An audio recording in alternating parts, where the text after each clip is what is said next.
You finally walked away from the chaos that was draining you, so why does your chest still feel tight every morning? You made the hard choice, you drew the boundary, you bought the ticket out, yet the relief never came. We often think anxiety is just a side effect of stress. But sometimes, it is the heavy, quiet cost of the yes you keep postponing. Welcome to the Saturday Showdown on Glory Road Books. Today, we are looking at what happens when the instruction is clear, but the fear is louder. Because there is a profound difference between being lost and actively running from what you know you are supposed to do. Thousands of years ago, a man was handed an assignment that terrified him. His name was Jonah. The instruction he received was not vague, nor was it open to interpretation. It was painfully specific. God told him to go to Nineveh. Now, historically, Nineveh was the capital of the brutal Assyrian Empire.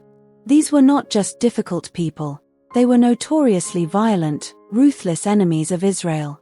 Going there felt like a death sentence. So, Jonah did what so many of us do when the instruction feels too big, too scary, or too uncomfortable. He went the exact opposite way. The scripture tells us in Jonah chapter 1, verse 3, "But Jonah rose up to flee unto Tarshish from the presence of the Lord, and went down to Joppa, and he found a ship going to Tarshish. So he paid the fare thereof, and went down into it, to go with them unto Tarshish from the presence of the Lord." Pay close attention to that detail. He paid the fare. Disobedience always charges a fee.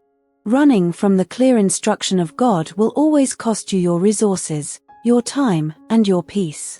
We will gladly empty our emotional bank accounts to buy a ticket for a boat that is only going to sail us directly into a storm. And the storm did come. A violent, raging tempest that threatened to break the ship completely apart.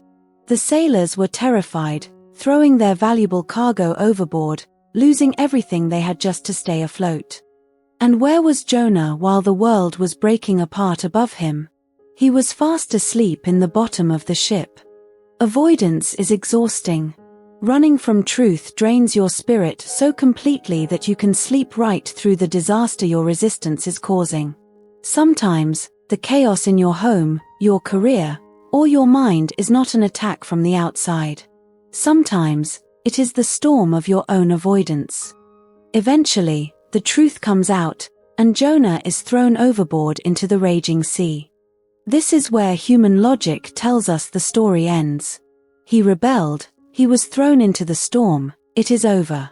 But here is the truth you need to anchor into your mind today. The isolation you think means the end actually means the opposite. The great fish that swallowed Jonah was not sent to destroy him. It was sent to preserve him. In the terrifying darkness of that belly, stripped of his own plans, his own money, and his own rebellion, Jonah finally stopped running. He looked up. He prayed. God disciplined Jonah, but he also preserved him. God brought the storm to stop Jonah from succeeding at his own destruction, and he sent the fish to keep him alive. And then, the grace of the second chance arrives. In Jonah chapter 3, verse 1, the text simply says, "And the word of the Lord came unto Jonah the second time." The second time. God did not revoke the calling because of the detour. He just waited for the surrender. You might be sitting in the belly of a dark situation right now, feeling like you ruined your life because you let fear dictate your steps. You are sitting in the dark, wondering if it is too late. It is not too late.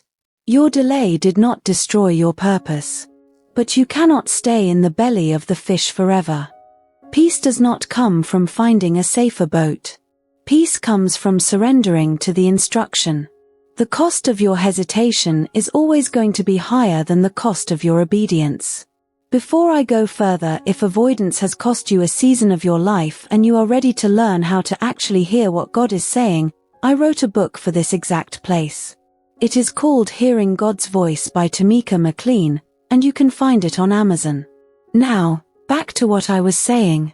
Whatever God is asking you to do, whether it is to speak up, to step down, to move, to stay, or to forgive, your resistance is what is making you seasick.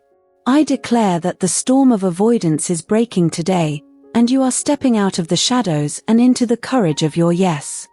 Let me know in the comments, what is the yes you are finally ready to give? I say yes if you're ready to stop avoiding it and give God your answer today. Like, share, and subscribe so you never miss a day on Glory Road.